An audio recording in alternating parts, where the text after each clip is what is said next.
Tens of thousands of football fans came to Highbury. Electrifying! Yes, guys, welcome back to the Cannon Podcast and the main podcast on a Monday. Hi, everybody. Welcome back to the podcast. Everybody gonna sing a little song. Come on, everybody. The transfer window's driving me crazy. We are back with another episode of the main podcast. Hello, everyone. We've done much better content than my singing this week. We've done loads of stuff this week on the Cannon Podcast. If you haven't seen it, we did a Zubamendi sort of, impromptu stream. Me and George got George up at 2 a.m. or whatever it was for him. got a Zubamendi stream out of him. Then we did a Sheshko scouted. We did an Ollie Watkins scouted. Loads of stuff this week. So if it was ever a good time to sign up to be a Patreon or usual member, now is the time. We are here to do the second part of our season review, which is we got up to sort of DMs, 6s, 8s. So we're going to talk about attacking midfielders and forwards, and then we're going to talk about the manager and the board. This is the second part of our, and George isn't allowed to say didn't sign a forward in 2024. We banned him. This is the second part of our review of last season. If you want to check out the first part, you can go back to last Tuesday's podcast for that. But before we jump in, hello boys. How are we? Rohan, how was your run? Come on, talk to us. It was okay. Yeah? Not my best. I can't get under 22 minutes at the moment, which is a bit annoying. For a 5K? So that's, for a 5K, yeah. I've no reference. Is that good? It's I good. don't know. Is that good? It's good. Yeah. Okay. Well, it depends on who you ask. Like, No, it's people good. at work I know, but these are like serious sprinters. One guy does it in like 18 minutes. That's ridiculous. Like, I'm never going to be able to do that. Yeah. To be honest, I don't even want to do it that quick. That's just... That sounds fast. Yeah. Think of Even for me. Yeah, like 18-minute 5K. That is nonsense. Yeah. Like, ridiculous. But right now, I'm just like... Remember I was telling you before, like, every single run was like, PB. I've hit plateau now. We've hit the runner's plateau. So it's... Yeah. This is what's happened. I've got a Whoop band this week. That's going to be my new personality. Rohan's personality is running. We've all got gold chains. That's another attempt at personality. Everyone on the pod is wearing a gold chain. So, George, any attempts at growing a personality this week for you? Or? I'm studying on a Sunday, so that's the attempt on. That's yours. and the ongoing battles on X. Of course. You have to I'm do a creature it. of habit. If anything. Okay, let's jump into what we did a long podcast on what we learned from last season, and we went through the goalkeepers, defenders, and midfielders, or some of the midfielders. Let's start with the attacking midfielders and pick up where we left off. I suppose, really, considering we could probably talk about two players here, Erdigard and Max, if we were being restrictive about our definition. So maybe that's a conversation for what we need to do in the summer. Let's have it. Come on, then. We've promised to talk about Erdigard and sort of our reflections on Erdigard this season. So I think now is probably the time to do it. I think I would love to have a really measured, open discussion. I know some people are like, just stop talking about Erdigard, just skip forward to 10, 15 minutes. It's absolutely fine. But I think now the season is over, it would be nice to sort of reflect properly and say, okay, how much of it was kind of in the moment frustration around the PSG performances or whatever it might be? How much of it is genuine concern, which I think there is a lot of that.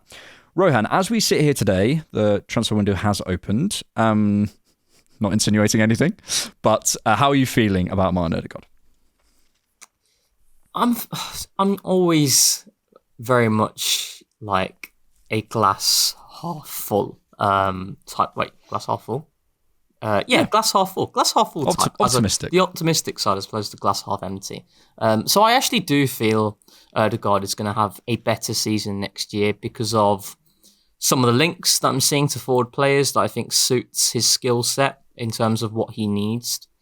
Because I think right now, when we go back to last season, I believe it was a bit of an eye-opener for a lot of people in terms of how they viewed Martin Erdigard, where if you go back, obviously, to the end of the 23-24 season, and Martin Erdigard was nominated, he was our player of the season, second year in a row. Yeah, second year in a row. And I think there was this, idea that was pretty much everyone, a large portion of the fan base, in unison of Martin Erdigard being this world-class operator and being Arsenal's linchpin, which I didn't agree with, personally. that is Bukayo Saka in an attacking sense. And the reason why I said that, and I've said it many times on podcasts on here, Bukayo Saka is someone who can create in isolation, doesn't require the environment around him to flourish. You give him a piece of string and he'll maximize it. I always say it, but it's very much like, and this is why I'm looking at forward players in terms of recruitment and what we look for in terms of our ideal types of profiles to bring in. It is those guys who can come in and they can create in isolation and they don't need players to be in and around certain areas in order for them to flourish. And Martin Erdigard is that type of player in which he needs the environment around him to be very much there that is tailored to his skill set. And what I mean by that is the Saka and White partnership that really allowed him to blossom. And 2 years in a row, as you alluded to, player of the season, 2 years in a row in which those three as a unit stayed fit for pretty much the entirety of the time there, and it was a really good balance there, and it allowed Erdegaard to be that person who could dictate and he could play those passes into Ben White, who's making the run from deep on the outside, into Saka, who's coming inside, and there was a really good synergy there. But what we saw this season, obviously with Bukayo Saka out, with Ben White, suffering an injury that ruled him out for a prolonged amount of time, then he had injuries to Kai Havertz as well.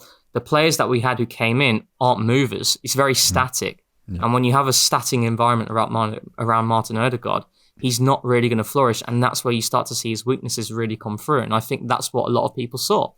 And it's interesting because I'd say towards the end of the season, where we started to see Ben White, we started to see Saka as well, and that unit come together, Erdegaard had some pretty strong performances, towards the back end of the campaign. And that's not by chance, that's not by luck, that's because of the environment around him. So I think it gave people an eye-opener of who Martin Erdegaard is, where he's a fantastic player, but he's not a fantastic player on his own right, on his own. He needs players around him, and that's where I stand with it. And I think for me, when I look at the players that we're linked to, it doesn't matter what centre forward you talk about in terms of these links. What they all have in common is they're all movers, they're all runners. That's what Martin Erdegaard needs. He needs more movement around him, he needs runs. And that's where he's going to be able to flourish more, in my opinion. So I am a little bit more optimistic, but I think it was a little bit of an eye-opener as to who he is. Outside of, obviously, the injuries is interesting because it's like, we don't know the ins and outs of what's happened this season externally. We can only view the football, and the football has showed that Martin Erdegaard hasn't been good enough this season. It could be for a lot of reasons, but my reasons are that it is more down to what has been around him this season, the lack of continuity that has prevented him from flourishing. And unfortunately, in order for him to be at his best, I think he needs that environment there, whereas a Saka wouldn't necessarily need that, and that's okay. So, yeah, I think it's a really good distinction, that thing, and I think George has kind of said it in different ways. I'll come to George in a second about this, but it is that distinction of there are certain players who can just do whatever they need to do in isolation, and they don't need anyone around them, and there are certain players who thrive because of those around them. And some of the greats of the game, Sergio Busquets, he's obviously a brilliant on his own, but would Sergio Busquets look as good as he did without Xavi and Iniesta? Probably not. I'm not trying to degrade Sergio Busquets, but some of the greats of the game needed partnerships and units and so on to do their absolute best work, and that is just certain players. I think, George, we spoke sort of earlier on in the season about sort of where you categorise Martin Erdegaard, and my feeling maybe is this, that the fans have gone from, sort of in light of what Rohan says, because, and sorry, one more thing I wanted to mention, because you mentioned it, Rohan, at the end of the season, I think he went something like 10 GA in 15 appearances or so for club and country or something along those lines. It was some really good numbers I saw the other day. I could be wrong on that, but some decent numbers at the end of the season. So there is encouragement, George. But I wonder where do you still sit here, which is basically what you said was, you feel there are pillars of the team and there are guys who are very, very, very important, but can be moved around and can be played with. And I think the big change this season is, I think a lot of people last summer would have said Martin Erdegaard is an absolute pillar of this Arsenal side. And now I think most people, I could be wrong, but I think most people would say he's a brilliant player. He needs help. He's had the injuries, etc. But is he a Saka, Saliba, Rice level pillar?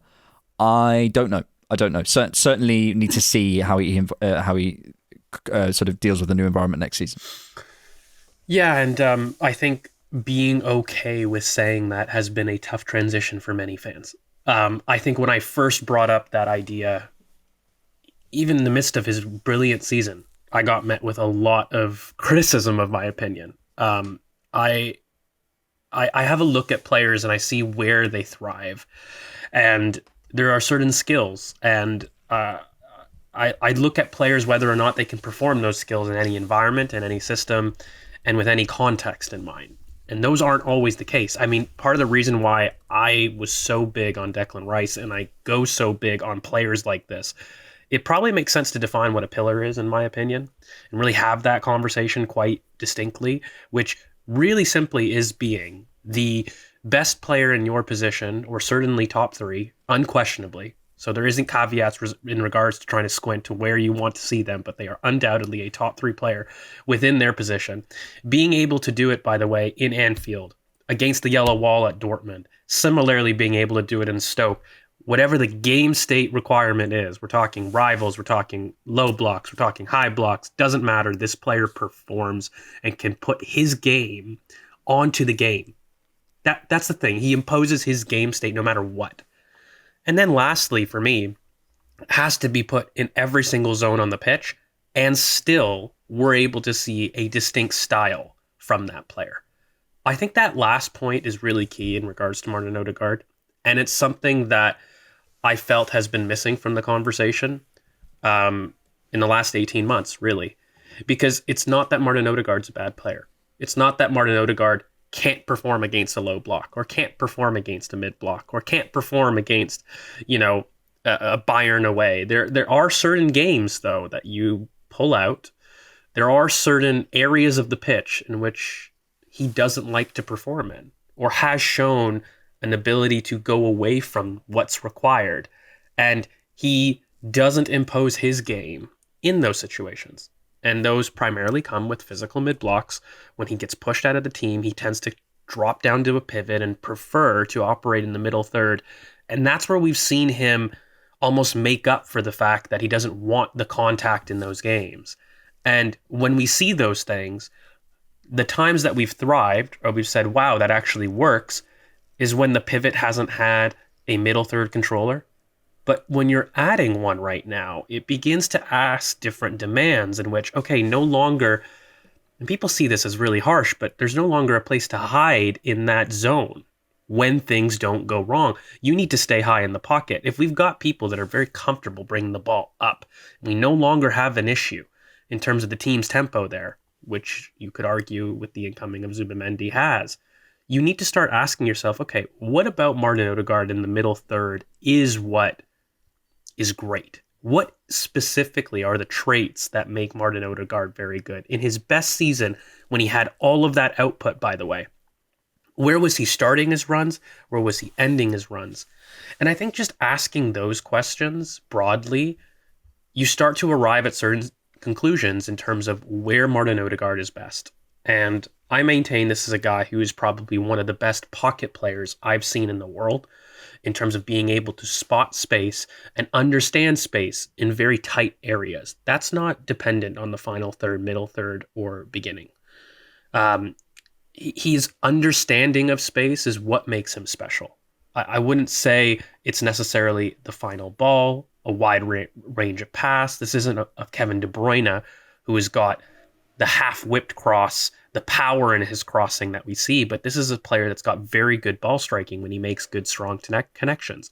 This is a player that understands space on a very good level.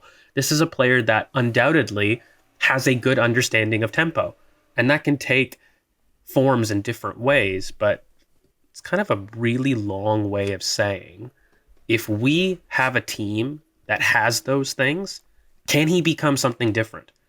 Because Declan has. When we've asked Declan to be the majority anchor, Declan's a destroyer, deep lying playmaker, right? We've now asked him to become a box-to-box. He's now become one of the most productive central midfielders in the league in terms of him providing output. In a role, by the way, we all agree doesn't exemplify his traits, always. But it doesn't matter. He's imposed his game and produced to that level. That's the difference between, for me, a pillar and a not. If I was to see times when we've just isolated Martin Odegaard as playing as a high 10 for Arsenal, it's been unsuccessful. Now, I will end on this. Despite all of the concerns that I have personally about his role in the number 10 position, I actually don't doubt his ability to recover. And it's because of what I've seen throughout his career with Sociedad and his partnership with Alexander Isak and his understanding of space. I don't believe a player of that intelligence is suddenly useless once he traverses to the final third. That's a Twitter narrative that I think isn't fair. I do think it's about us as a team getting smarter about how we use him, though, and us not insisting that he is a pillar when we can find these qualities in different players in different areas with the same player moved into different zones. There needs to be a discussion about which players have the freedom to cross zones and which players don't. And I think for far too long, we had this impression Martin Erdigard is an undoubted pillar that can do what he wants, couldn't be moved. Mm-hmm. And I just don't know if I've seen that importance placed on anybody else in the squad. When we were having those conversations, I didn't see people saying Saka should do that. I mean, we've had conversations with moving Saka, but as soon as the conversation came up to Martin Erdigard prior to this season, you weren't allowed to have it. It was not allowed to happen. It was ridiculous. But we've done it with our best player. We've done it with Declan Rice. We've done it, by the way, even with William Saliba, in terms of how we've used him very differently over the seasons. I'd argue I think Martin Odegaard's probably the only one in the 11 that hasn't seen a major positional role change. And I just want to ask why. Yeah, and I think that because there'll be some people screaming at their phones or whatever it might be, how could you about this? But I think there is something about that is firstly absolutely bang on, secondly almost guaranteed to happen, and third, I think a lot of the difficulty around this conversation this season has been because of the 2 seasons of sample that we had, as Rohan mentioned, the connection that he had with White and Saka that maybe hid a little bit of the stuff he struggles with in isolation. But yeah, we have to get comfortable saying, okay, how does this guy move on? And we on the Zubimendi stream we did on Wednesday, I think it was earlier on last week, we spoke about potentially how Zubimendi is and Erdogan becomes a bit more of a floater. I just think, and that seems to work for me, it's probably the first time I've gone, oh yeah, that actually would make some sense for Erdigard. I could see him playing a lot of minutes in a sort of more floaty 10 role. Rohan, I want to come back to you in terms of next season, because I do feel pretty confident that Erdigard is going to recover and get to a great level. I think we have to consider, again, as you mentioned, the Saka and White thing. We have to consider the physical aspect of things. We have to consider the fact that players are allowed bad seasons. Yeah. It just happens. Do you know what I mean? Like that, it's okay. You don't need to spend too much time thinking about it. But I'm trying to sort of think of an analogy. But I think sometimes it's like, I feel like there's certain conversations that we're more comfortable having and certain ones we're not, and the Erdegaard ones feel so, because he's so fundamental to what we do, it almost feels so affronting to be like, but could we move that? It's like asking, not just could we move house, but could we move country? You know what I mean? It's like, whoa, like where's this come from? Yeah. But yeah, how do you see this changing next season? Because I really do, in terms of the running ahead of him, in terms of his physical level, in terms of the players returning around him, and a new role potentially that I think could potentially work in. I'm actually quite excited to see what impact he might have, and he'll want to himself as well. He knows himself. He said it. Yeah, I think a lot of the conversation around Martin Erdegaard and the protectionist side in which people have over him, and why they're still finding it difficult to have that conversation, is because of what he does offer out of possession. And when we consider what Arsenal are and the significant rise, where I'll go through it in a minute, but you can look at the evolution of this Arsenal team under Mikel every single season, barring I'd say last season, in terms of a specific change that we've made. And there's been incremental improvements every single season, barring obviously the last campaign, I'd say, because of a lot of factors that we've considered many times. But the biggest rise has been the out-of-possession work and how well he does in terms of allowing us to effectively lock on. We all saw what Ousmane Dembele did yesterday for PSG in terms of the repeated sprints, in terms of the authority he gave, and how he was the catalyst to them going on to winning this Champions League. In terms of out-of-possession, it was a really big mindset change from him. And Martin Erdegaard has been fantastic there, and it's allowed Arsenal to be one of the best teams, I'd argue the best team in the world over the last 2-3 years out of possession in the press. And Martin Erdegaard is a key contributor to that. But we do have to start asking more questions about what he offers on the ball. And that's where I'm going to be interested to see next season, where I'm not going to say that it's just been primarily out of possession. Martin Odegaard has given us so much quality on the ball. But I think what's been consistent now is out of possession, out of possession, out of possession. Whereas before the season, it was out of possession and in possession. But now we've lost a bit of that in possession because of a lot of the factors that we've considered already. And I'm interested to see, like, as George alludes to, with the Martin Zubimendi signing, I've been watching more of him recently because I want to look a bit more on Nico Williams, because I have a feeling Nico Williams will be the winger that Arsenal sign. That's my hunch, my gut feeling.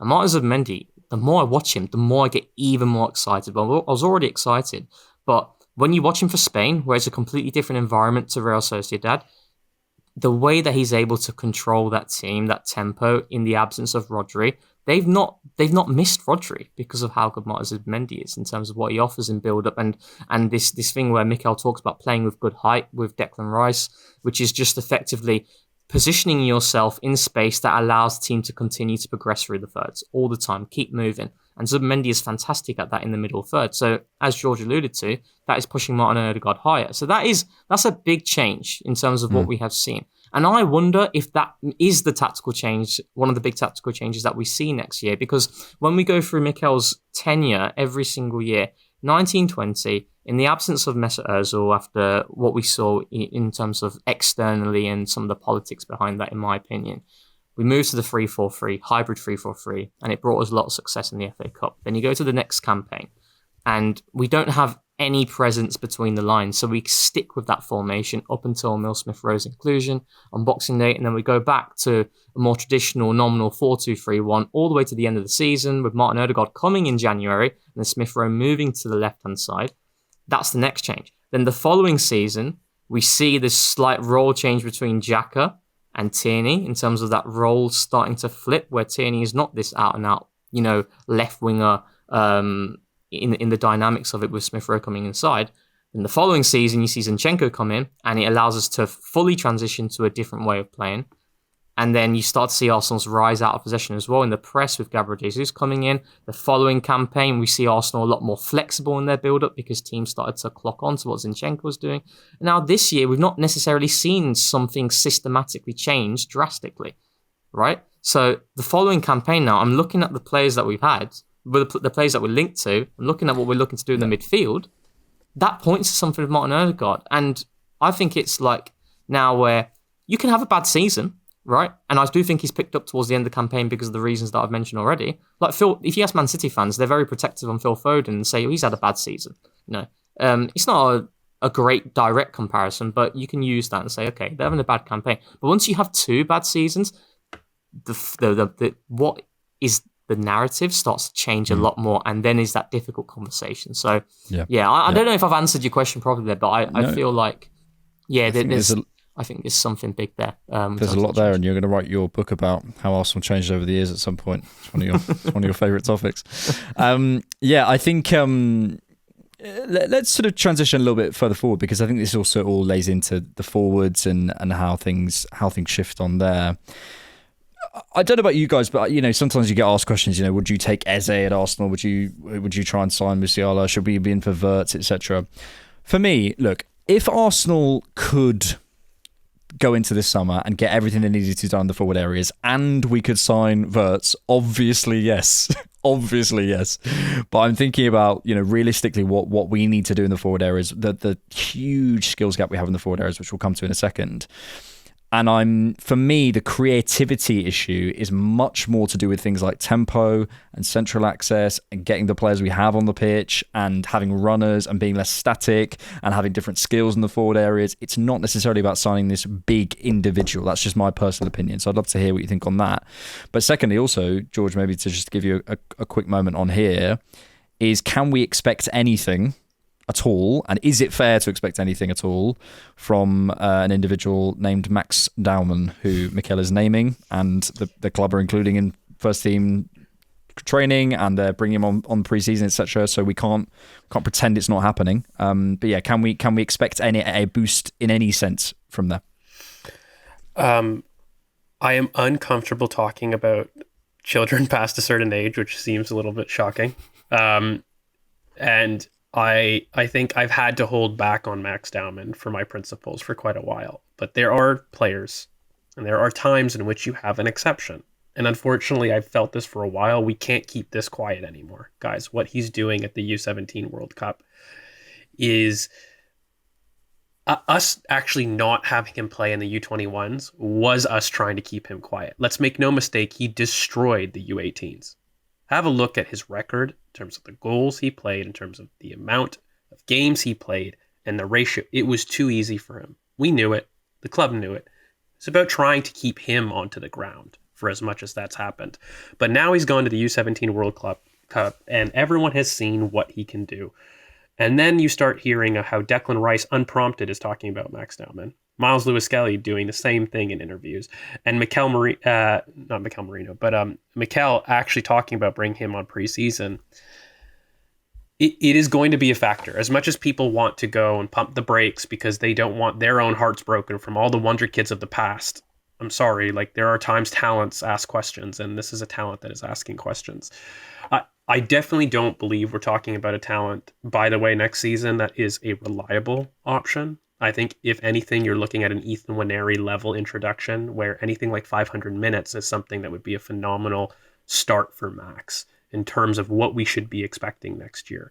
So I don't think that, like, in terms of putting him in for legitimate minutes as a consideration in the squad is right.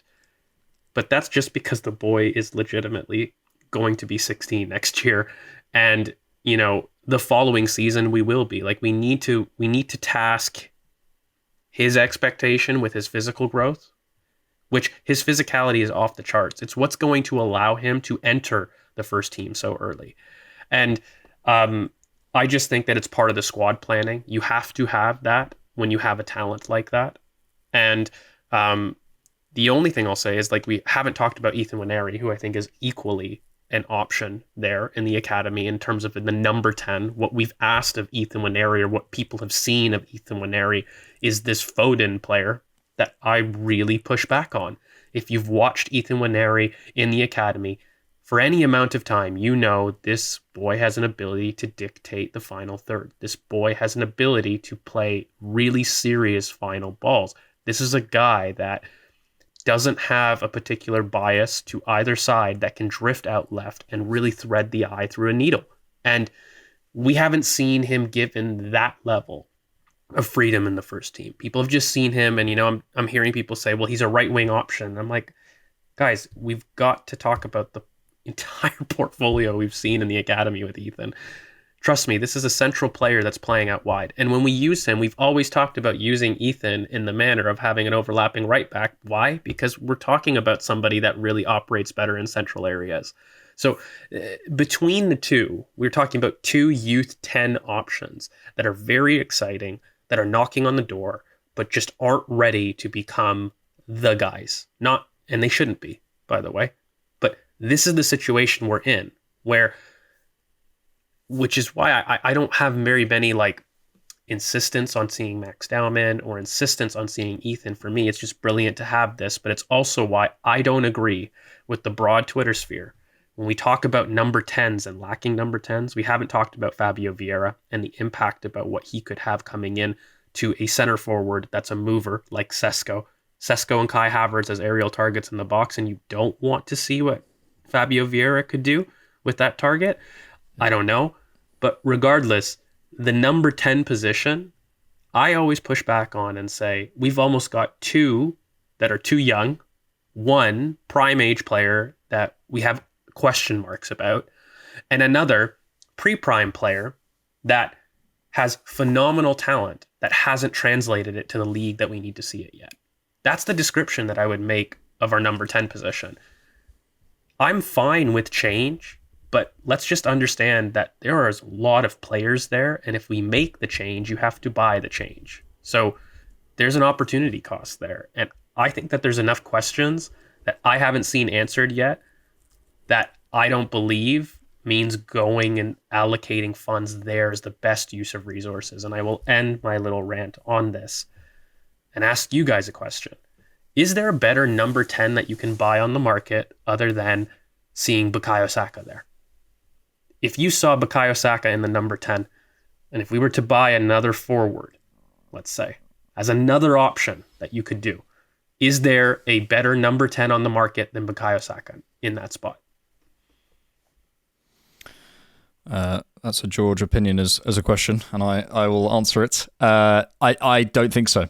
And that's why the number 10 thing, like I get the setup that I said earlier is like, I get people what they're saying about Eze and Musiala, etc., and that's fine. But the category of player to really take a step up is that it's Musiala, it's Wirtz. That's what you're doing. And when you have Saka and Erdigard and Waneri and Vieira returning and Max Dowman coming along and potentially other players who I think could go in that position, for me, look, if something mad happens this summer, then fair enough. But for me, I think I much want to more focus on the sort of the more collective things. But yeah, I think Saka being there as well is another option we shouldn't ignore. Let's move forward to the forward areas. We have Bukayo Saka, Kai Havertz, Jesus, who's not back till January, Leandro Trossard, and Gabriel Martinelli. I don't want to spend too long on this because, to be honest, the more interesting conversations are about Mikel and the board, etc. We've spent all year talking about the forwards. We're not going to say something particularly new here. But Rohan, just very quickly, what are you looking for to add to this group? Forget names a little bit. I think we've, just to be really super clear, because we've kind of mentioned this in various places. What are you looking for? Yeah, so I was thinking about this, and I was actually thinking about the options that are there on the market, and I think I've always felt I'm a little bit different to you two in terms of like the insistence on like, right, we need to get a win now forward. It's an absolute must, which would be fantastic. But I'm looking at the market, and I don't think there are many. There are my idealistic players out there. Like I saw Bradley Barcola yesterday. Like, that's my dream winger, and I'd love for us to ask that question. He was on the bench. Yeah, you never know. Do you want the 14? Saw like a tier you saw saying he's available for 42 million. Imagine that. Good news, tier 1. Tier 1, yeah. But yeah, for me, I've always felt like it's about adding more variation to our front line. And I feel like what makes our back line so fantastic, it's the variety of options and skill sets that we have at our disposal. When you go for each individual there, they have different qualities. Like, for example, right back, Ben White and Jurriën Timber. I don't think teams have that level of quality and depth at right back that we do, and how the strengths of each of those two players is different, which gives us the opportunity to combat various different game states. Whereas I don't think we have that across our front line. And what we lack, for me, is sheer pace. I've always felt that we don't have enough players in the front line who scare teams and will make them run back. That's why teams like Newcastle are able to press so high and go man to man, because they don't see Arsenal as a threat in behind, so they're willing to run back to goal in those sorts of scenarios. But they wouldn't be as willing to run back consistently if we had that pace and that ferocity. So pace is an absolute must. Individuality, that is so big. You look at the forward options that teams have. We've watched Inter Milan against Barcelona, and like the tactical details, nobody cared about it because they saw out and out individual frontline quality from the likes of Yamal, from the likes of Rafinha. That's just what we need, that type of quality in terms of players who are able to create in isolation. And we mentioned it with Bukayo Saka. Bukayo Saka does not need players in and around him to flourish. This season, he has had Thomas Partey at right back. He's had Ben White, who is not being fully fit. And he's had Jurriën Timber, who is, again, in possession-wise in the final third, there's still a lot to grow there. And Bukayo Saka's held his own, and he's had before his injury, his most productive season, and he was on course to going to break the assist record. And that is an environment that didn't allow him to flourish. We need more individuality across this front line. We need more players who can create in isolation, and we need players who can get shots off quickly and can strike the ball cleanly. We don't have enough ball strikers. And for me, when you look at Arsenal statistically this season as well, and me and George are going to be doing like a data pod soon on that, Arsenal play their food way too much. And that's because we don't have enough players who are able to create separation from a stand start and can shoot on sight. We don't have enough of that. And that's where we're going to see greater quality in the final third if we can address that. Those are the three things that I believe we're lacking. George, we saw plucky underdogs, Paris Saint-Germain, having spent 3 billion euros in 16 years, win the Champions League. But we did see that with a lot of running, as Rohan has referred to. And yeah, we've talked about the skills gap in our forward line, and I think Rohan laid out really well there. Is it just those skills? I'm doing a you here. I don't think it's those skills. I don't think it's just those skills. I think it's I think it's beyond that. I think it's about tempo and stuff. And we've spoken many times this season. I think Zubimendi will be a massive part of it. The going through the middle thing is another aspect of this as well, where I think Arsenal are the bottom for going through the middle. Which what annoys me sometimes when people analyse that is if they think Mikel doesn't know that and just can't access the middle, as if it isn't a choice. It's a decision. If you're bottom of the league, it's a decision. It's a decision being made. However, there are times where I wonder how much that hinders us in certain senses as well. So I guess sort of putting it all in, the skills gap, the tempo stuff, the access to the centre of the pitch, the players coming back, the players being fit, etc. How, in terms of our forward group, what is it beyond signings do you think that we need to go up a level next season? It's 100%. I don't want to get away from the skills gap because I do think it's important. Like I take Rohan's point and your point as well, because I'm kind of in between both of you. Okay, like I have very clear skills gaps that I need, namely getting quality shots off high turnovers. Like that is the one stat that I really want increased. When you guys reference the central progression, can we also just talk about the context there? Because yes, Arsenal are worst in the league, but the proportion of central progression as a proportion of your attacks is no more than 20% for every team, even the best team in the league. So yes. And we're also the best going wide. Yes. So it's just... So going... It's just a choice. Yeah, so from going from like third or 3% to maybe 12%. Yes, we can do this. These are things that we can do, and I'm all for it. But guys, you're talking about a 10% increase. And what does that translate to? In terms of your overall attacking patterns, you're talking literally 1 in 10. 1 in 10 of a difference. And I'm sorry, that's the context that I don't appreciate with the stat commentary on the central progression thing. Because yes, I want more. But if we're talking about 1 out of 10 being consistently different, I don't agree. Because when we talk about the high turnover to quality shot thing, when we're 17th, when we're the best high turnover team, now you're talking about over 3 or 4 attacks that go missing and wasted. And that is much more than 1 out of 10. So from a pure number perspective, that's the biggest improvement for me. Now, the only thing that I disagree with, because amongst all of the contact, and I've asked this before kind of on pods, I think when Rohan, like when you're outlining like the defense, the one thing I would point to amongst our profiles of defense are the Titans, Saliba, and Gabriel. Not just one, but it's the bedrock of having 2 guaranteed world-class players in that back line, no matter what. Mixed in with the variety of skills that we do have. The Calafioris, the Zinchenkos, the Ben Whites, the Urian Timbers, even the David Raya in that group. But I just think that the Saliba and Gabriel partnership and duo of categorically world-class elite center-back pairings is something different. And when I look at the best eras, and I've kind of asked this before, I say, has there been an era of a double team, a treble team that has gone and done it through collective as opposed to having at least 2 guaranteed elite options in any era? You look at the Invincibles. I would argue Dennis Bergkamp and Thierry Henry, undoubtedly, every fan will tell you those were elite options. We had phenomenal ones in Robert Pires, Freddie Ljungberg. Don't get me wrong. There was Kanu, there was Wiltor. There was a collection of really top profiles. But no fan, no matter how much they want to let bias will ever tell you that Thierry Henry and Dennis Bergkamp were anything short of utterly elite and trendsetters. You want to go to even the Centurions, which is actually, I think, what gets thrown at me the most when you say, well, what about them as a whole? I'm still looking at Leroy Sané, who in the end ended up having a crazy season when you look at those numbers, was having an elite season.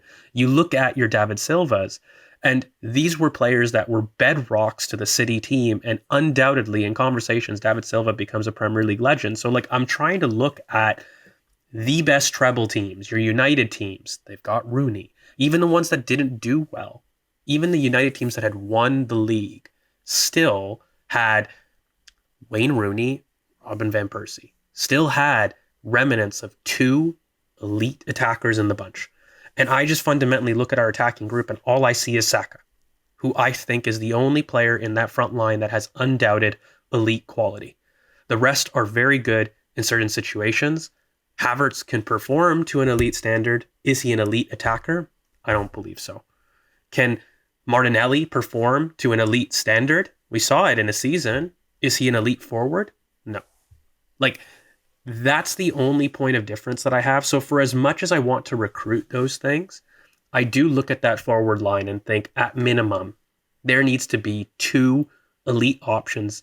And the reason why I need 2 is because I need there to be a game like Bayern, like what we had against PSG, that everyone's citing, by the way, in terms of us being far ahead on XG, where it doesn't make sense, but we lost anyways. And we need a forward that it doesn't make sense, just does it. And that's not tactical. That's not, I'm building up because you don't have this skill in the front line. It is just a thunder, C-U-N-T, into the top of the net and just does it. It is just simply a Dennis Bergkamp pulling the ball out of thin air and doing a pirouette, saying, how did you even think of doing that? And I can't rely on one person to do it. Yeah. Would you not say though, George, when we look at Gabriel and Saliba, and I completely agree. I mentioned this before when Saka went out injured, and you can even go to the Leicester team, right? That won the title of that campaign. Yeah. Riyad Mahrez and Jamie Vardy were performing at an elite standard. Ridiculous performances, game in, game out.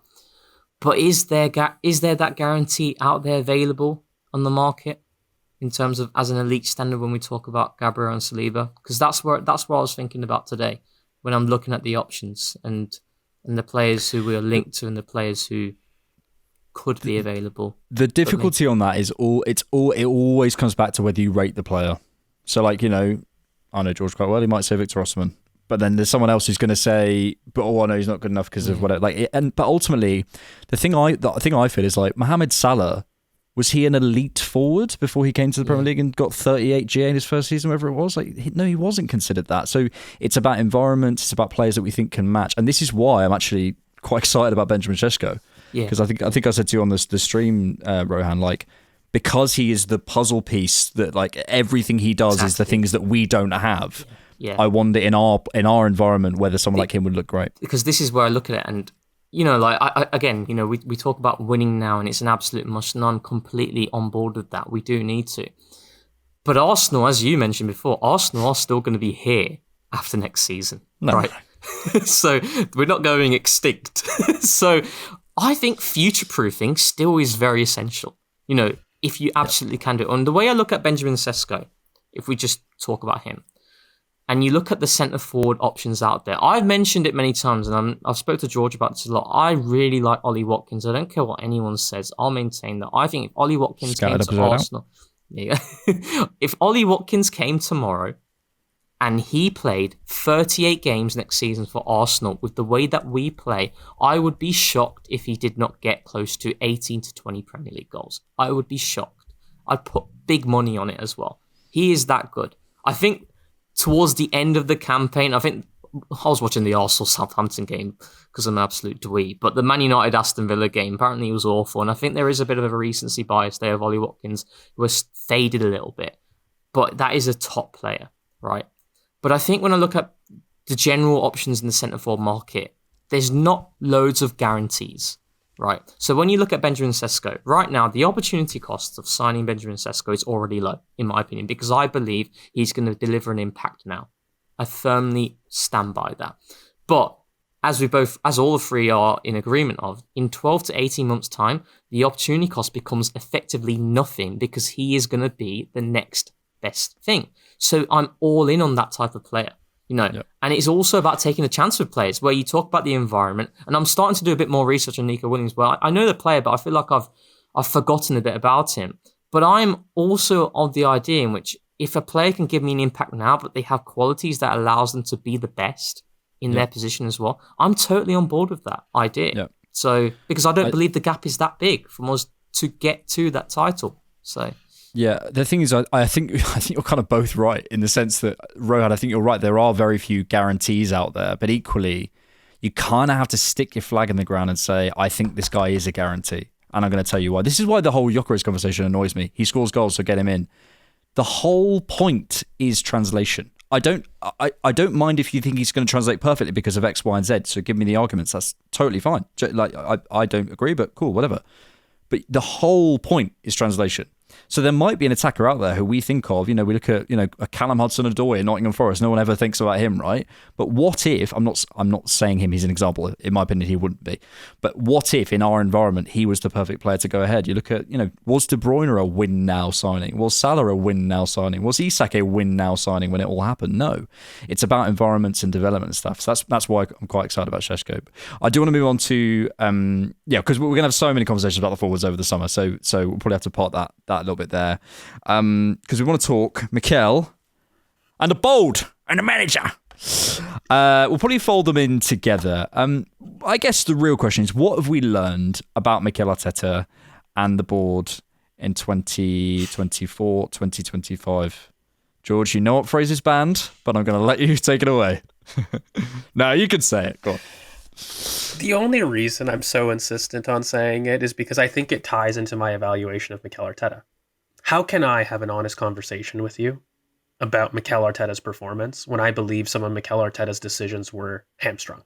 When I believe that his hands were tied behind his back in terms of certain decisions and situations? How can I have an honest conversation of where I feel he should be, knowing that to be the case? And I'm sorry, I'm going to say it. After the point total that we had, there was no reason for Arsenal not to buy a forward in 2024. I'm sorry. You had it on the bingo. I have to say it, and we laugh about it, but I genuinely... Especially after operating at 100-point pace. And 2025. You always say 2024, like the summer. I presume you mean January in the summer, but 2025 as well. Yeah, no, it was 2025. And it's just here. What I'm going to flip it towards is... I'll say it another way because maybe people aren't hearing it this way. Arsenal made a profit. They decided not to spend and make a profit the entirety of last year.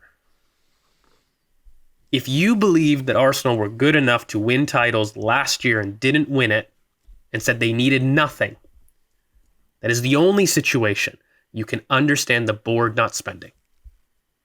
And even then, I would argue, fundamentally preposterous, asinine that a board would allow a project to make money even when you are a winner. Pep has shown every single bloody winners have shown it. You have to spend to continue to win. Guys, we made a profit in the entirety of the year. In what logic? Don't give me the players weren't available. I don't want to hear it. We have done so many different scouteds, and even if you believe the perfect player wasn't there, take a punt, for God's sakes. Make a mistake. Give me an intent. Then I can go and say, did the manager do the best? Was he given the tools in the situation that he could have done to do well? Yes or no, and we can have a conversation. But you didn't. And you didn't do that. So yeah, I'm going to go that hard as far as it being asinine what the board did, because it was. And by the way, I don't think we'll ever hear a legitimately honest answer to that. And I know people get upset when I say that, but everyone's going to turn around and say to me, well, we're going to be spending this year. And I go, okay, great. You know what? I think we could have probably our best window this summer. I'm going to go out and say it. I genuinely think we will make records in terms of what we'll spend. I actually believe that to be the case. How can I sit there and be happy? I'll be honest with you, knowing that my club wasted a year to do this. And I was utterly embarrassed that my manager and player, for God's sakes, in multiple windows, had to publicly beg for help. And then at the end of the season, to keep the pressure on, still do it. Are people not embarrassed? Here, am I the only one? I know we laugh. Nah, are people not embarrassed about what Declan Rice did? Yeah, it's funny. Yeah. He did it in January, and he felt that he had to do it again. So this isn't just a Mikel thing, by the way. This is the team asking for help. I know we want to laugh, and I'm trying to keep it lighthearted, but guys, I was incredibly embarrassed, ashamed when that happened. And I don't want to go away from Mikel because I'll end on this, and it's going to come as an afterthought because there was a lot of things that I think Mikel could have done differently this season. I still believe he's a stubborn man. I do. I think that there are solutions when Plan A doesn't work and his introduction of Plan B, he struggles to find the best solution quick. I think he'll always find it in the end. I think he'll end up showing things that we know they're to be missing in the squad, but I think it happens late. I don't think he platforms our forwards as well as he could. I think that when we have a look, why Martinelli and Saka took to the end of the season to begin seeing them inside more was beyond me. In the last 2 games of the season, we saw that a lot more. Platforming players correctly and in the right zones is something that I think Mikel can do better in, no doubt. I think that Mikel can do a little bit better in terms of his attempt at fixing the mid-block problem, specifically not just any mid-block, but a physical mid-block. There are things that I believe Mikel himself can improve on. Truly, I do. However, I can't ignore this combined conversation with this idea that I've got my manager and I've got players in my freaking football club talking multiple times, I hope I get help. That's ridiculous. If we want to be the Madrid of England and we want to be this team that everyone keeps talking about, stop operating like a Tesco. Please. It's ridiculous. And I know that we laugh. I'm so angry about it. I haven't calmed down. And I don't think I will, because I don't think I'll ever be given an answer that I feel justifies what they did. Unless you guys can help me out, genuinely. Like, I look at every metric. Arsenal financially are in crazy health. It's being reported by everybody that we have space to spend 200 million before we even need to sell anybody. So I'm looking at it from every angle here, guys, and I'm genuinely open if someone can give me an honest answer that it was logical to do what we did last year. And I'll hear you out, but I just can't see one. And it worries me that the board has that potential to do something so illogical and so willing to stop the project for no reason other than what I can only describe as fear. I think for me, it was January in which we did the live pod after the window had closed. And I felt like KSC, since they've gained full ownership, have done a lot of incredible work to get Arsenal to the position that they're in right now. But that January window was a big red mark because it felt like they're throwing the season away when there was still a lot to play for. And we already knew the situation across our front line.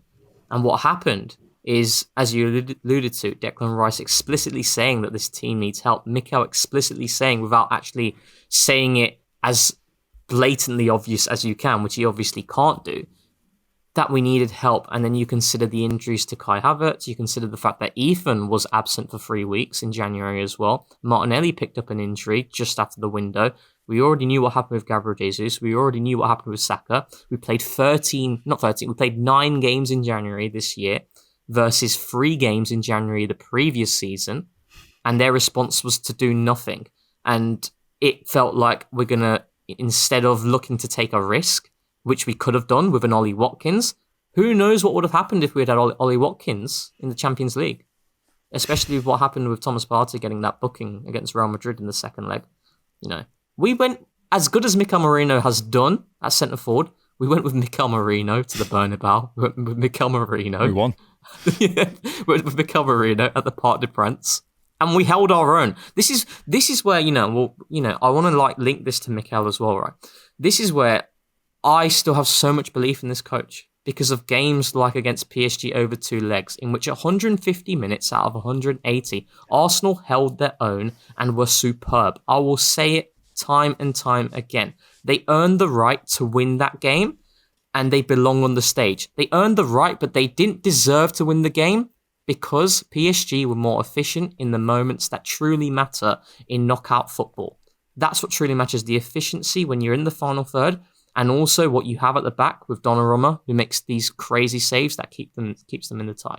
But tactically, what he did, and I put a tweet out in terms of things I think with player usage that Mikel can improve on, and that's why I think we can't just look at external reasons of being the biggest driver of getting Arsenal to bridge that gap. There are things we can do better internally as well. But when you sit back and you look at what Mikel was able to do with those 2 legs against the Champions League winners, who had the most dominant one-sided final that I have ever seen in watching football, that's what this manager's capable of. But he's been capped. And when you consider, like, as you mentioned, with PSG, spent 700 million euros over the past 2 years, right? They have the biggest wage bill in football. Under Mikel's tenure, and I'm not saying under Mikel's tenure, I'm not saying we're paupers, but 792 million euros since he's arrived. That's not crazy money. Like, that's less than Chelsea. That's less than Man U. That's less than City. City spent 200 million in the January window.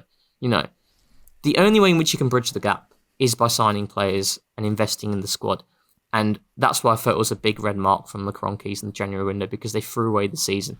And they've got a lot to answer for, and the only way they can answer it is by responding in this window. And I think they will do. But it was a bitter pill to swallow.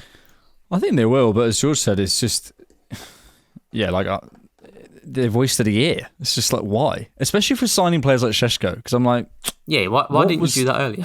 You could have just done that. That sort of stuff frustrates me. So, look, my feeling is this: there's mistakes and there's mistakes, and I think it's like, when someone really wrongs you, and then they bring up something like but you use that word, and you're like, what? How is that comparable? Like, what? Like, yes, we all do make mistakes. Everyone does make mistakes. But one was like struggled with some central access in a few games. Other was left the squad short. Like, they're not comparable. They're not really comparable. I do think like Edu. I am cautious at the minute of not just making Edu the bad guy, and I think I can feel this sort of happening in the Arsenal fan base. Everyone's just saying the old guy was bad, the new guy's great. Edu did a lot of good, so I just want to be clear on that. But like, I do think some of that, I wonder where his head was last summer. My big frustration this season, and as we did a podcast earlier on in the season, right, about sort of who we sort of felt were the biggest factor, what we felt the biggest factor. I still maintain it is the injuries. I think the Kroenkes are the biggest factor for the reason we've ended up where we are as the project, but for 24-25 I still maintain it's the injuries. And one of the reasons is, in my opinion, or one of the sort of the factors, is we went into the season with 22 squad slots. Like, we had 3 available. It just, like, stuff like that, I just like, you don't help yourself. You really don't help yourself, and then you don't respond. So yeah, it's a really frustrating thing, because I want to be fair on this podcast. Like, obviously all 3 of us are pretty big fans of Mikel. Like, we're pretty on his side. We have our opinions, thoughts, feelings. We change certain things or whatever. I don't want anyone to think we're sort of sycophants who just don't see his issues. If you listen to the Cannon podcast and think we don't see Mikel Arteta's issues, you are just not listening. But there's mistakes and mistakes, so I can't go too hard on someone when, as George has laid out and Rohan's laid out, they're not being supported. And as George said as well about the players as well.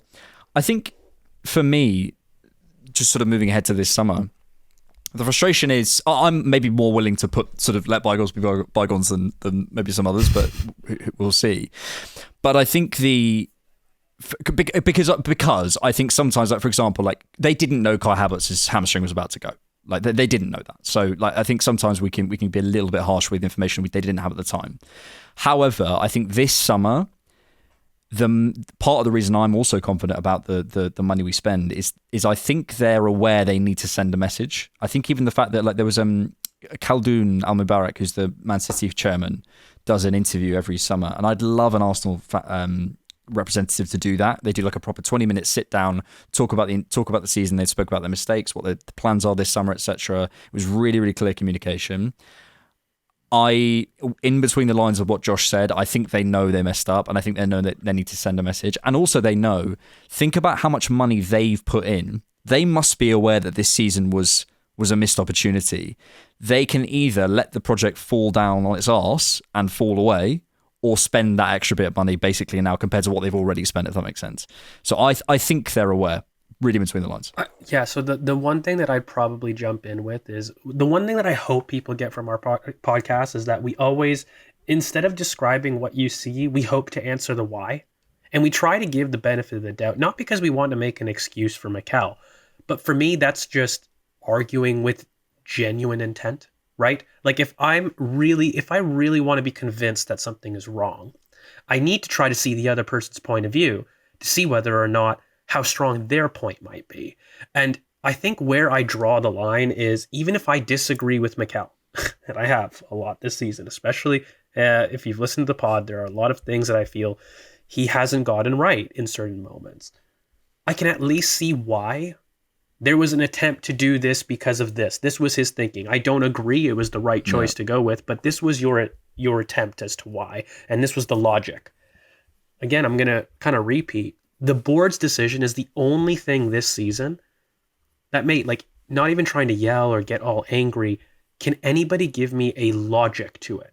So I'm going to not spend money and I'm going to have a profit. Why?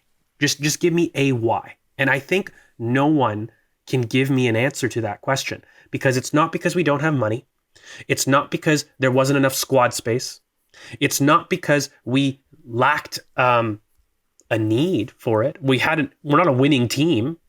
So what was the reason? I mean, I think most people at the end of that summer were saying, we don't know the financial situation, we can't go there. Well, guys, in hindsight now, I think we can categorically eliminate the finances as a point. Categorically. We've seen them numbers. There's proof there. Kieran Maguire this morning, the BBC said, we're the most profitable Premier League club ever. So I don't want to hear, okay, if you guys want to tell me back a year ago I was a little early on that, fine, I can accept it. That even though I was right, now we can categorically say there was no financial issue. So I think that's where maybe the frustration, the anger, and where it becomes a lot more like 10 out of 10 angry when you talk about there being mistakes, and there are mistakes. I think that's the reason, because even in my best heart of hearts, I can't give a KSE reason not to spend. I can't say it's because the club were financially in trouble. I can't say because we didn't have squad space. We didn't register 3 players. I can't say it's because this is a winning team that have won trebles. Why do you want to spend? How much can you spend? And on top of it, we're looking at a club that made them money. It wasn't just that they did a profit last year. I think our exploits made them money, right? Like we're talking about Arsenal being the most profitable team in the Champions League. Like our success directly meant the team profited. So it did its work. If you were really angry about Mikel, by the way, you feel he's wasted money, any of those things, fundamentally the team has outperformed and made the owner's money. So even if that's your opinion, it's not fair to demand anything more than what the team is doing, which is making money the most in Europe, doing this and achieving what it can with the tools that it can. So that's where I think the big board versus Mikel debate ends for me. Yeah. Now, I don't think that can last forever, I'll maintain, because if I'm going to be fair, if we have our biggest summer this summer, I do think that the demands need to be rightly shifted to Mikel. If the club is able to have the type of summer we all believe it to have, and we see it, and we actually see the tools being given, there does need to be a little bit more of a demanding conversation with the way Mikel does things, if given the best tools. And if we can honestly, hand on heart, say that, I have no problem laying that demand on Mikel. But I just don't think we have been able to say that to date. I agree. And I think it will shift. I think 2 things. I think first and foremost, it's very hard sometimes to see the wood for the trees, because you're every game and you're watching every pass and every shot and whatever. You don't necessarily always do that big zoom out, and so you come away from a game and you go, bloody Mikel, we lost again. It's like, well, hang on a minute. Can we like where does this begin? Someone that's hard to do. That's shit. And I'm not sort of being smug here and going, oh, I know how to do that. No, it's hard for everyone. It's hard for me. Yeah. And also the other thing as well is, I think what your point there about next season, George, is bang on. And we should all hold each other to account, and everyone should hold each other to account about if we feel that it's been done. It is on Mikel, and that's actually fair. Unfortunately, if Arsenal win the Premier League, if Arsenal don't win the Premier League Champions League next season, a lot of it will be on Mikel. A lot of it, and people will blame Mikel.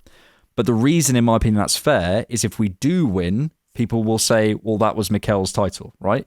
As a manager, you kind of live by the sword, you die by the sword. The players are on the pitch. The players are playing the football. The players are doing the running. The board upstairs have bought the players. They're playing the players' wages. You're only part of it.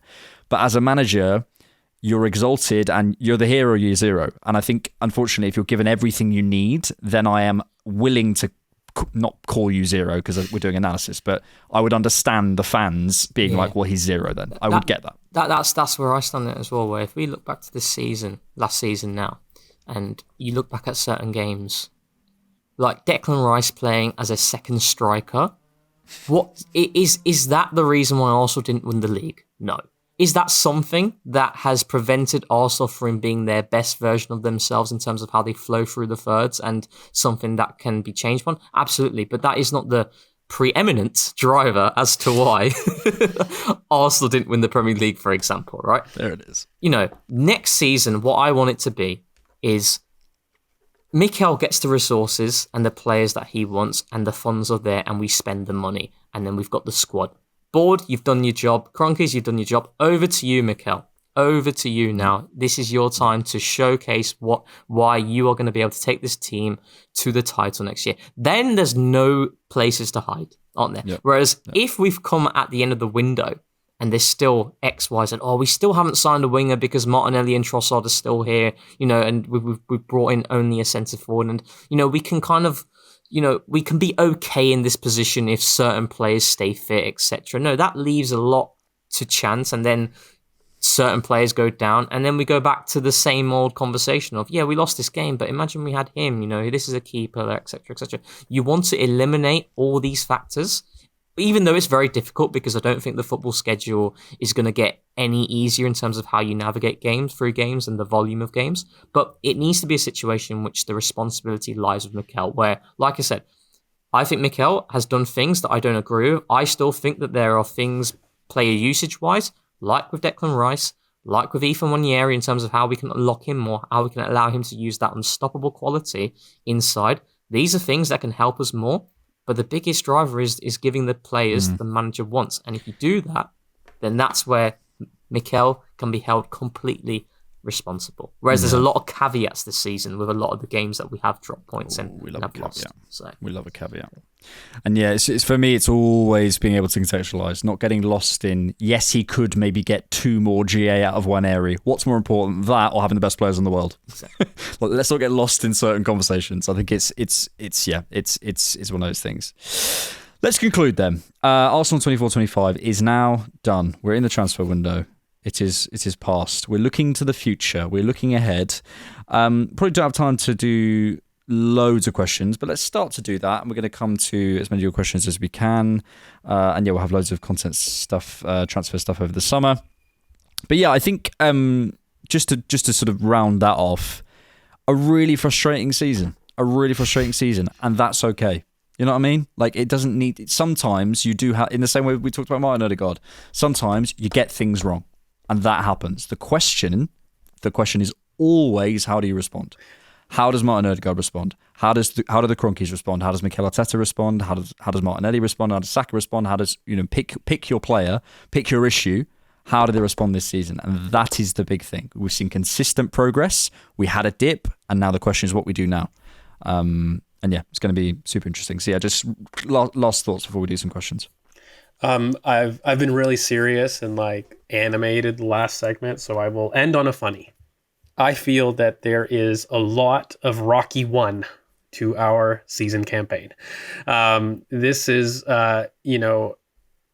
where a lot of people felt that maybe it was time for us to get into the spotlight. An underdog that was supposed to win and beat everybody and get on top, but fundamentally we didn't do enough. And contentiously, by the way, I might add, because there's a lot of caveats as to why we didn't win, right? There's a lot of reasons why Rocky didn't beat Apollo in that first one. But fundamentally, he didn't do it. It needed to be a rematch, and we need to look towards the next season. And I honestly feel that to a certain extent, I think that there are things that we as a team can improve on. I hope that we've been really clear about where we stand on the evaluation, because we will make other pods about really specific things that we really want to see implemented now moving forward. But I feel like somebody, punched me in the stomach, and I'm kind of keeled over because I felt like I could have done more. And what disappoints me is when people don't achieve their potential. And, it's kind of like that case if you had like a son that was studying for a major test, but was watching TV and just started studying for the last week and he didn't do well. And I'm sitting there and I'm saying, no, like, I'm not upset that you failed. Like, let's be clear. I'm upset that you didn't apply yourself in the best way. And I think if you look down deep, known you could have done better and done more in order to study and get yourself in the best chance to compete. And if you still fail, I'm here to hug you and say, we'll find another way. But if you can look deep down in your heart and think that you did do your best, I think you'd be honest with yourself and say that you didn't. And I feel that Arsenal can do that this season. They look at themselves and they say, did they give the best version of themselves? No. Well, we had a lot of people injured. We had reffing situations. We had we had to deal with the board. We had X, Y, and Z. We were forced to almost study until the last week. And I just feel I'm tired of that. I want us to approach things in the best way possible. And let's make this a Rocky 2 and not a Rocky 1. So George is saying Arsenal's 24-25 was like me, age 16, watching Breaking Bad the night before my GCSE chemistry exams. Oh, man. It's so good. I remember being at 3 a.m. It was like the last episode. I was like, oh, I should go to bed, but it's so good. Rohan, have you got any fun film analogies or anything for us? No analogies. I have to say. I've never seen Rocky either, so apologies, I can't join you. Oh my God, how have you not seen You've not seen that? So that whole analogy went over your head. He's also not seen Rush Hour as well, George. He's a disgrace. That's a bigger disgrace. You haven't seen Rush Hour? He's a disgrace. The greatest trilogy of all time. Listen, I didn't like the season. Give us an analogy. Come on. I got any analogy. I didn't like the season, apart from the Champions League run, personally. I think it's a bit of a reality check as well, right? Every single campaign under Mikel, it's been like this, hasn't it?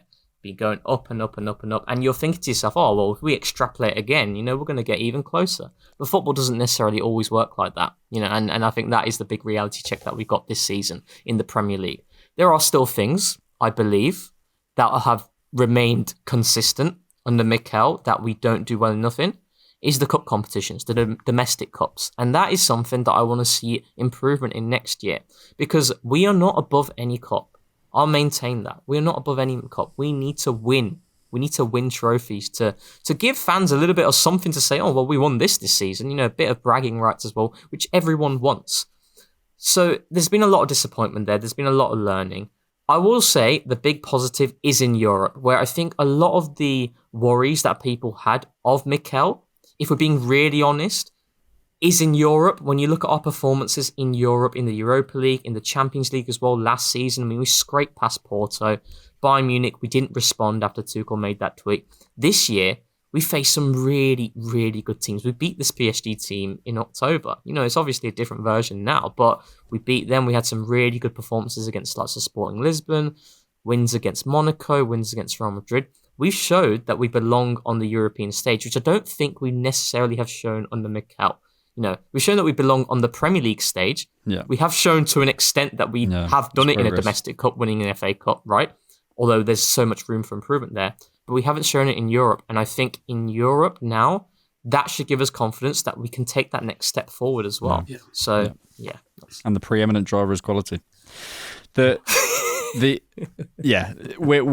having sort of post-mortem 3 out of 10, 4 out of 10 season conversations about a season where we reached 2 semi-finals of 2 cup competitions, came second in the Premier League, and went out in ridiculous circumstances in the FA Cup. So we're in a very, very different place as a club. But we can still do more. Speaking of more, if you want to become a Patreon member or a YouTube member, you can do so from the link in the description on YouTube or in the description on whatever Spotify or Apple or whatever Google Podcasts, is that a thing? I think they discontinued that. Wherever you get your podcasts. And if you do so, you can become you get many, many, many things. But one of them is you can become a member of our Discord server and you get priority questions for us on the main podcast. So speaking of which, we had a question from Dinny, who said, who's the best player in our squad that you'd be willing to sell this summer? And how much would you be willing to let them go for? Drops bomb. Who wants to go first? Come on! I put my neck on the line before. What? Martin Odegaard for 60 to 65 million pounds.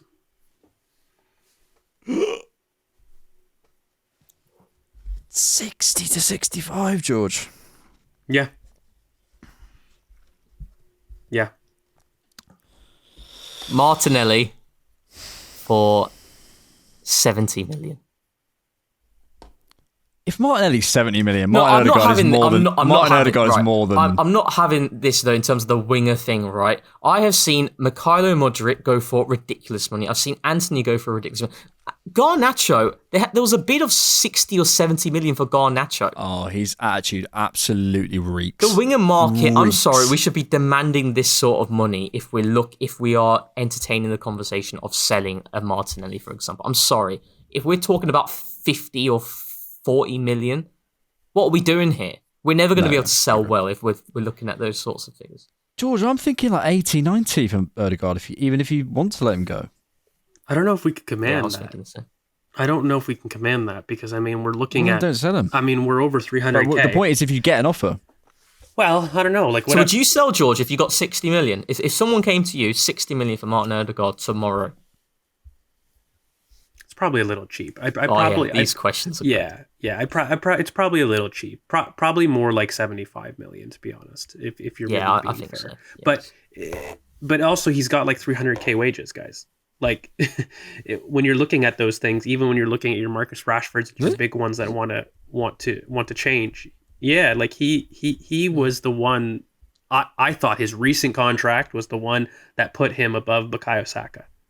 I thought he's our highest paid earner at this point. I don't think it's Kai Havertz. And if he, No. I thought he was under 200. It's Havertz and Jesus, 100%. Havertz and Jesus are ahead. Jesus is at 265. Sure. Odegaard's above that because he got another contract extension. So I don't know what the final ended up being, but it was above Jesus for sure. I don't know if it ended up being crossing the 300K threshold, but... I'm just going off Capology, which I will admit isn't the most reliable source, but that they have him as below. So they have Erdegaard as 240, Jesus is 265, and Havertz is 280. Yeah, I've seen that as well. If we go, okay, I'll go with that. I thought he was closer to 300 because I thought he got like that new contract. But say he's top two earner, he's in Jesus money, then yeah, maybe you could probably push it up to 75K. But I think my logic was with the 60-65 is that I thought he was at 300. 75K. Sorry, not K, but 75 million pounds, of course. Okay. But yes, I would. Yes, I would. If I got let's make a this bid like that, then yes. If I got equal bids between Martinelli and Odegaard, let me go there because I know that's where you're going. At the same thing at 75, who would I rather do between the two? It would be Martin Odegaard over Gabriel Martinelli. Let's make this more tasty. Let's make this more tasty now, right? Forget about Erdigard and Martinelli. The next one, the next big sale. Like now it's tasty because those are the two players that are £50 million. Those are the two players that I think everyone would agree on when we're talking about a big sale. It's either one of those two. So what about if you exclude those two from the conversation? Okay, and we can't say like a Jesus or something. No, you can't. It's a cop out. It's a cop out. Okay, I won't cop out. Kai Havertz. If you're offering me, if we're getting Benjamin Šeško and you're offering me the similar kind of money, I'm thinking about it, certainly. I buy that. Is Kai Havertz didn't think about in Havertz Saka's as well. category? No, he's not. So he has to, if you're offering me 75, 80 million pounds, I have to think about it. Do you know what? I buy that. Yeah. I will say it. No, I love Havertz. Even though he's a player that I love, just logically at that point, Gabriel. Looking at a 29-year-old Gabriel and I get 89 million pounds from it. I'm looking at it. I've got Calafiori already. 29? Well, I'm assuming in 2 years we're talking, right? Because we're not asking for a sale now. Yeah. So we're saying in 2 years from now, he'll be 29, no? No, we're talking now, George. No, we're talking now. Right now, George. Now. Erdegaard and Martinelli. Yeah, Martin Erdegaard and Martinelli are not in the conversation. So now, to this season... Today. Yeah, today. I'll buy the Havertz. It's got to be Havertz, to be honest with you. I actually can't look past Havertz. Especially the wages. You could make an argument for potentially David Raya, especially with like Juan Garcia. But I just think, I think that the next most upgradable position is Kai Havertz. Yeah, I do believe that. Oh, I should have said no. You can't pick Havertz as well because I feel like it's easy. You're just trying to get us in a hole. Bukayo Saka, okay. But if he moved to left wing, I wonder. No, right. Let's do one last question before we finish. This is from PS. Well, actually, there was a question from Meek Miller about Kai Havertz. PS Graphics, he says, how could we see a partnership of Šeško and Havertz in the forward areas next season? I really like that as a little pairing. There's a comp going around of Havertz against Spurs, thank you, away in the 23-24 season, and second striker. Here we go, guys. I think I've talked about him in the tip of the diamond for so long. I think there's huge potential there. Even your diamonds. I love them. You know what's weird about it? Right now, Kai Havertz is better to stretch in that partnership. Like, you want Kai Havertz to be the one that's running in the channels, even though Šeško is better at that when fully grown. I think like right now, part of the problem is they're both players that you can go over the top of a press to, but Šeško can't receive, right? So Havertz has to be that physical backboard, and then you'd ask Šeško to want to be the one going in there. But right now, Šeško does have issues in transition in terms of some of those decision making, right? Like it's so weird. When grown out, that partnership is actually quite exciting when you really think about it, because I think at their peaks, Šeško is a much better stretcher than Havertz will be. But Kai Havertz will, you would hope, kind of improve a little bit more in the facilitation and, improve a little bit more in some of his heading and some of those things in the box with age. But they both almost have like the weaknesses of each other, right? Like Šeško is a phenomenal aerial presence and reference in that regard. So, if Kai is working on that, Šeško's got it. And if Šeško has, the running power and Kai's got the decision making right now, it's kind of one of those trade-offs that you make between the two. But it could really pop. I think there's very clear nuggets of information, wisdom that Mikel has showed consistently in terms of how he play against back five teams and the usage of Declan Rice as that second striker, which I don't agree with, but I feel like that is the role that Kai Havertz was going to have in those sorts of games. But unfortunately, he was just not available. We saw it against Crystal Palace in the league. Don't know if you remember, back in December. It was Jesus as the pinner and then Havertz making the runs. We've seen it many times. If you go, like, I don't know about you guys, but, 23-24, the big game that we obviously lost in the run-in was against Aston Villa. Yeah. But you saw the idea of that with Jesus there pinning one of the centre-backs. I think it was Diego Carlos, and then Havertz making the ghosting run when McGinn was looking to jump onto Zinchenko because they were in a dilemma. And the amount of times we got in behind, it was so effective. The problem is that we couldn't finish the chances. And that is a very good example of idea, tactically, spot on, execution, when it mattered, when it belongs to the players and they have to take responsibility, we couldn't do it. And I think, again, we're going to see that next season with Havertz there. It's interesting because it's like, with Šeško, he's very much like, on paper, you look at him, he's like perfect. But in the reality, if you're going long, you want to hit it into space, right? Whereas with David Raya to Havertz, he goes straight to Havertz, So it's a completely different way of playing. And I think that's what makes it really interesting, because right now, they have their weaknesses, but at least their weaknesses aren't necessarily in the same area, you know? So I heard that. 100-point season incoming. So yeah, operating at 100-point pace. That's 100-point pace with the preeminent driver being quality, with no forward sign in 2024, with the caveat that... George, what is Alex is saying? Like, I've been thinking about it. Mine's is we want to come to. Mine's caveat, maybe playing devil's advocate. Definitely playing devil's advocate. Lots to digest, I think there's another one. Or what'd you say? Lots to digest. And impressions, I would just say.